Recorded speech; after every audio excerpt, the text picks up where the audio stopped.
vendors, symposium support staff, LifeWorks Hawthorne. We have additional jobs yet again in the city of Portland, Local 189, All Good Northwest, and in a few weeks, new avenues for you.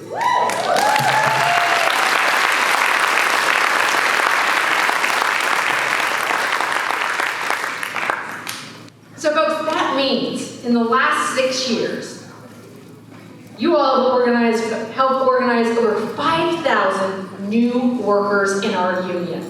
Give yourselves a round of applause.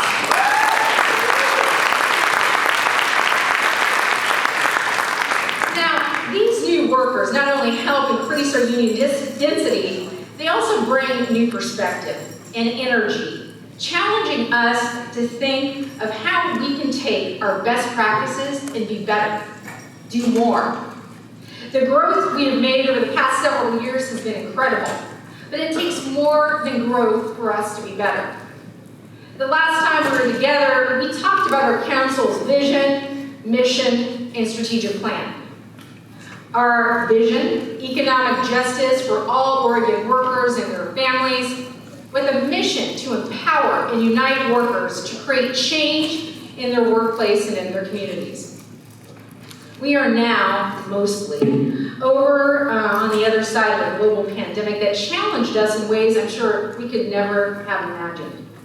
And in spite of that, and I don't know, maybe because of it, we're making great progress towards our vision and our mission. Now, I keep our mission of empowering and uniting workers in my mind and in my heart every day. Because when I look around across our state and our locals, I'm excited and inspired by what you all are doing.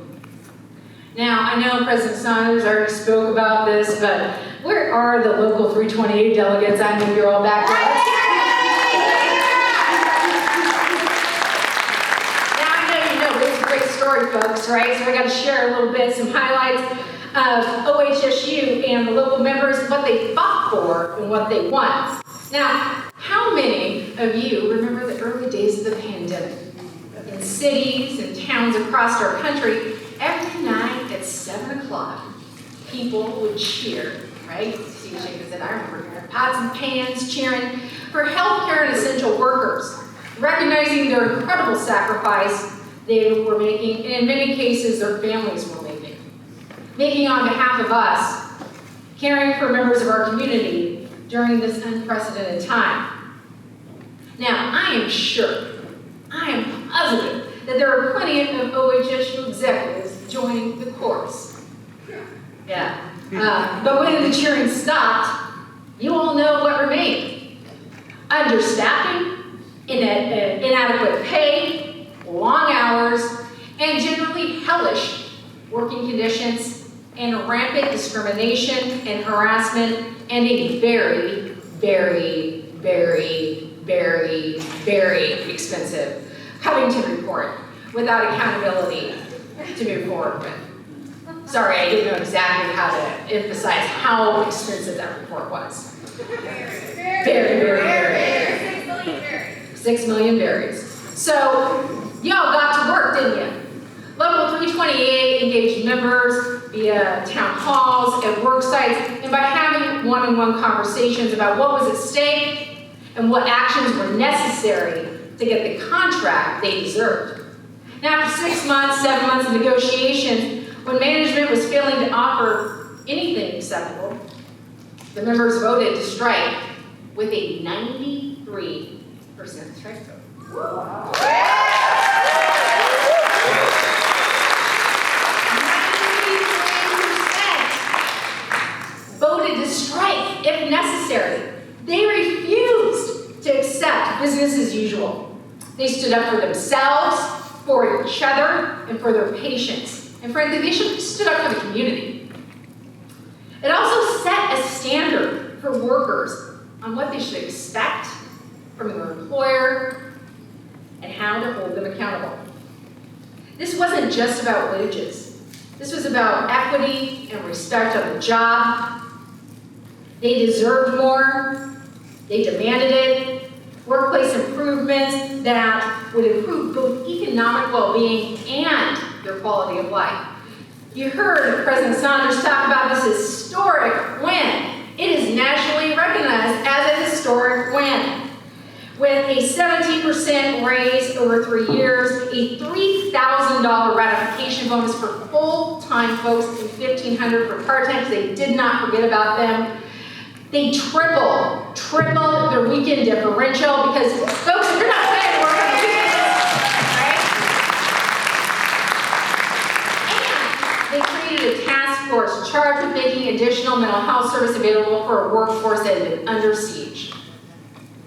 They received new paid bereavement leave of 20 hours a year, and most importantly, OHSU's response to the transparency and harassment and discrimination and violence on the job by creating more transparency in that system. This was a contract that did not accept status quo. This was a contract that wasn't afraid, that wasn't satisfied with wages and benefit increases alone. This was a courageous contract, an innovative contract, a contract that recognized the personhood of members and what they needed to be healthier and have a better experience in the workplace and a better quality of life.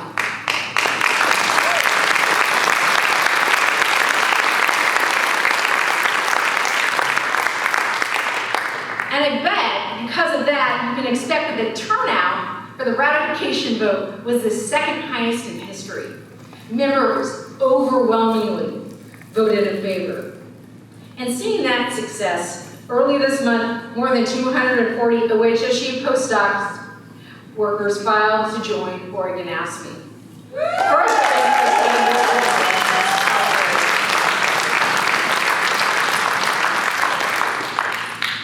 These sleeves will not stay up. All right. And I want to thank somebody, Mark Meadows.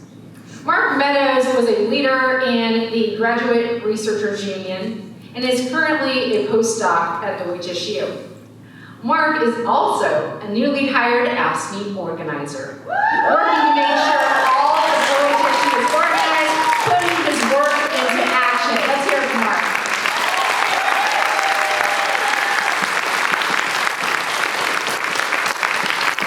Mark, you want to stand up?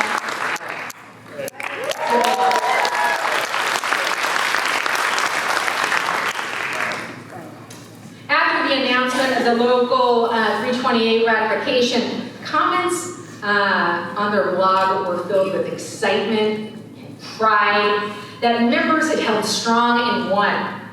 One member made the comment that stayed with me.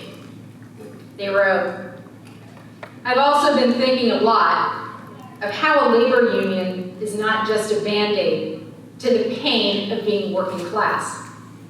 It is not just something where you get to be a part of a union and you pay dues and you get better wages.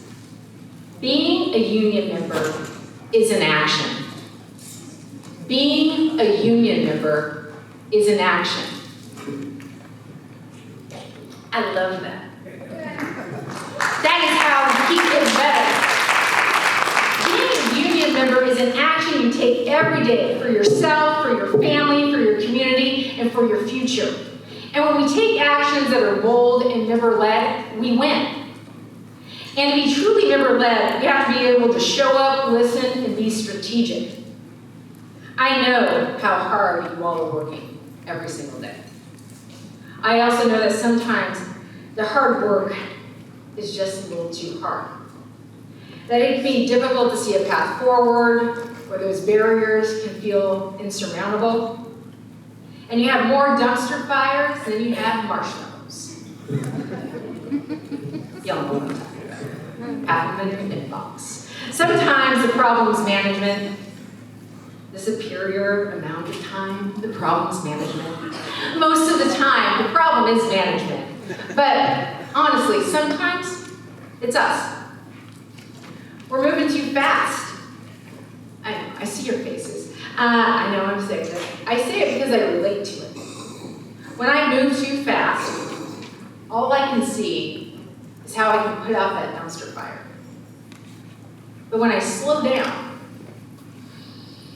right, and I take that breath, I can see things as they are. I can get help when I need it. I use our strategic plan to see where we are going. So we can see the opportunity of our reality, to see the dumpster community. Dave Cutler, our finance director, gave me that phrasing. I love it. If you don't, you have a discussion with him after. But that's why over the past 2 years, we've been meeting with local leaders to provide support and training. We're in the process of hiring an educator. We're providing staff leadership development, team building training, and we're developing a structure to have a more comprehensive leadership development for all of you, to invest in you and your leadership. And we are learning from each other. Locals are writing up innovative strategic plans that are delivering big wins. Benton County, for example, Local 2064, where are you? Woo-hoo, I see you. The employees of Benton County are tired of having poor contracts. We're tired of not being paid a market wage and realized if we wanted to win, we had to be in it together, said Don Dale, Local 2064 president, last year, describing what spurred their action. What leadership? Their contract campaign had 6 specific goals, really distilled down to membership when you looked at it. Membership sign-up, engagement, and action. Escalating actions, where members showed up to hold management accountable. Because they had a strong campaign, they won. Local 2064 members did the hard work of organizing member action teams in every department and county building. When negotiations hit an impasse, longtime members and new members for the first time had a rally. And that broke the impasse. I was proud to be there, and so was Oregon House Speaker Dan Rayfield, who spoke at the rally. Their actions worked. They won their highest goal as ever and received market adjustments, 2 additional steps, and added a salary schedule, applied retroactively. They got bilingual pay, increased life insurance, and a retirement health savings plan identical to management's, and improvements for worker safety. They took action, and it paid off. But we see wins, historic wins, across so many locals. At LifeWorks, we won critical incident lead. At Clatsop County Behavioral Health, workers got up to a 19% wage increase. At SACU, we won a differential pay for up to $31 an hour, and Multnomah County won new worker protections and an important labor harmony agreement. For the first time ever, the state allocated funds to local healthcare interpreters who are represented by the Oregon Interpreters in Action Local to the tune of $1,200 in bonuses. I just do want to note that if you are still in Salem on Monday, there is a May Day action to help this group, and there is information out of the front door, so please think May Day rally and help support these members, making sure they get equity.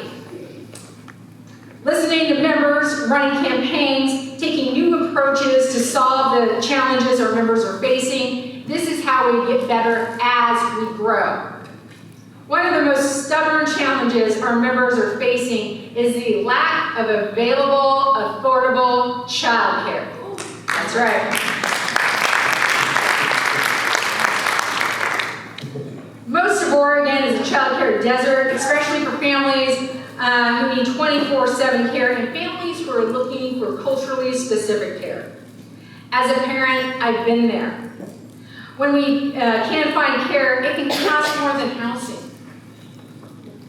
So how do we win? As a union, work to solve these challenges. We use our strength to help family child care providers grow their business. As we saw in the bold, innovative video, in the last legislative session, we helped win an historic $100 million in investment for child care, and we established the Provider Services Trust to administer grants to our child care providers and provide the training and support needed to be able to grow their child care programs.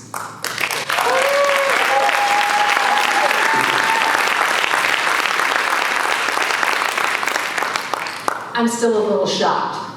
And it's huge, folks. We are able to actually invest in our members, growing their programs, growing their businesses, and growing child care for our state. And we won't stop there. You can also find our union child care at findunionchildcare.org, which can connect union members with union child care providers in our state. Now, this is, of course, just a start. We are not going to solve the child care problem overnight, but with that, it needs to be solved in short order. But now that we have started, we're not going to stop. And if you know anything about the Child Care Providers Together Local 132, you know that's true. We hear from our child care providers.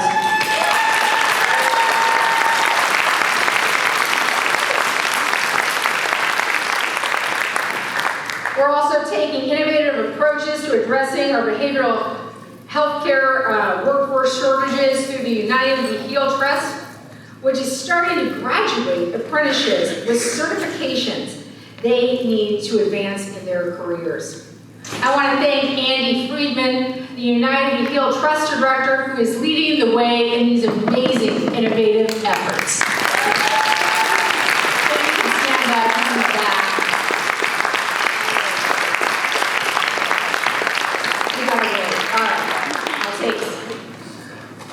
We also saw a video talking about the improvements of our member service center. We had to be more member focused. It's right there in the name. Apparently coming up with Smart Center and having no one understand what the acronym is, probably not super helpful. So, the member service center is increased staff, made it easier than ever for members to get the help they need over the phone, email, or live chat. With a real person, not a bot. And we can thank the amazing team that we have working on it. I know that we did again, but they do such incredible work. Thank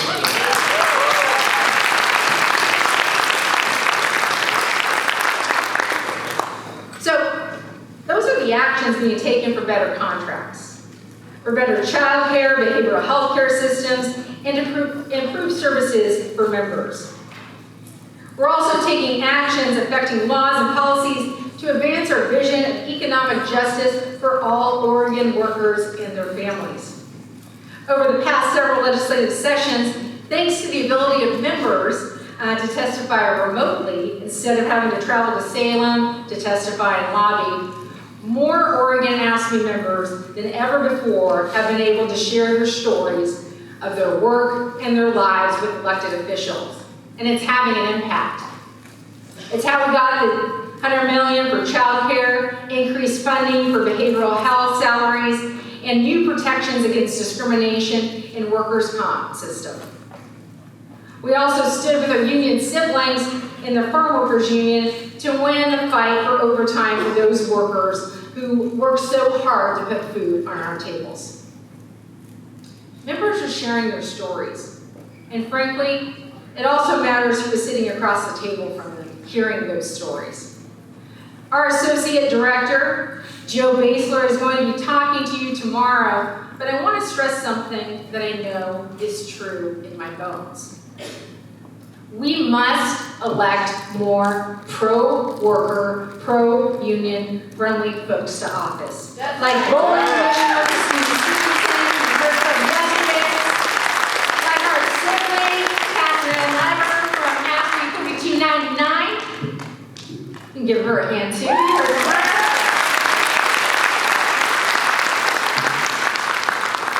And I just challenged all the folks that were in the Women's Caucus lunch to run for office, and I'm going to challenge all of you, because there's something different than trying to convince an elected official to do the right thing than have you all show up and just do it.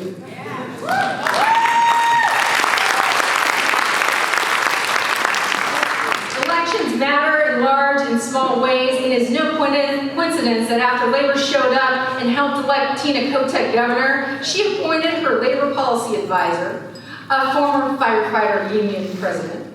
Yeah, I know. We may also not always agree with her. In fact, we won't. And sometimes we might have to take her on. But at least we know there's someone in her office who understands who we are and what we're fighting for. And now we have a governor who will work with us to solve problems such as mandatory overtime and staffing. We got to. Right now, the state has a 20% staffing crisis. That is a crisis moment, folks, and we must do something about it. Now, as we look ahead, I want to thank you again for the amazing work you do on behalf of our members. We would not be as strong, large, or as good without your incredible dedication and resourcefulness. We are living in one of the most important eras of labor history. Never in my lifetime have workers had so much power. Chronic labor shortages are affecting nearly every part of our economy, and they are skyrocketing, like I said, with a 20% vacancy rate in the state workforce. And I imagine it's very similar in the local governments and nonprofits. The challenge before us now is how do we leverage our power in ways that are creative, in depth. As we are already seeing in many of our locals gains in our contracts over the next several years, they're going to create a new baseline of economic justice. More money, more benefits, better working conditions, less discrimination and abuse, reasonable overtime, even more say on the job. These contracts coming up will create that new baseline, just like the members at Local 328 did. The first big way to adjust this baseline is to support your state contract team. Your locals at DOC, the Department of Corrections, and your state agencies are bargaining right now. And make no mistake, employers across the state are going to be paying attention. They're going to be watching. And that is going to create what they're going to see as reasonable. And if we want to make sure we get that right, we get that baseline up, what was that Percy said? We need to get on that bus and fight like hell, I think is what he said. So, we need you to sign up. We need you to get on that bus. We need you to support that state contract team. And we need you to join us on May 14th for a huge action. This state fight, make no mistake, is all our fight. Whose fight is it? Our fight. Whose fight? Our fight. Whose fight? Our fight. And here's a promise that I made you all. As we're putting together your contracts and your organizing campaigns, if you see a need your members have and you're involved with your solutions, we have your back. We will help you find a way to make it happen. We will scour state and local laws. We will help you build a map team. We will research the best practices of other unions. We will bring in our legal team, and we will help you put out the dumpster fires that are standing in your way. Our members do not have to accept status quo because we are the best team of member leaders and staff fighting for them. That's right.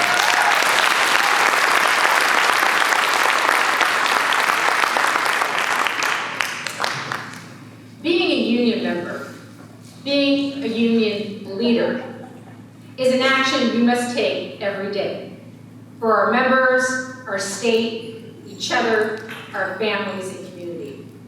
I am so excited to see your actions over the next 2 years and what they bring in great new contracts and what new locals will be joining us at our next convention in 2025.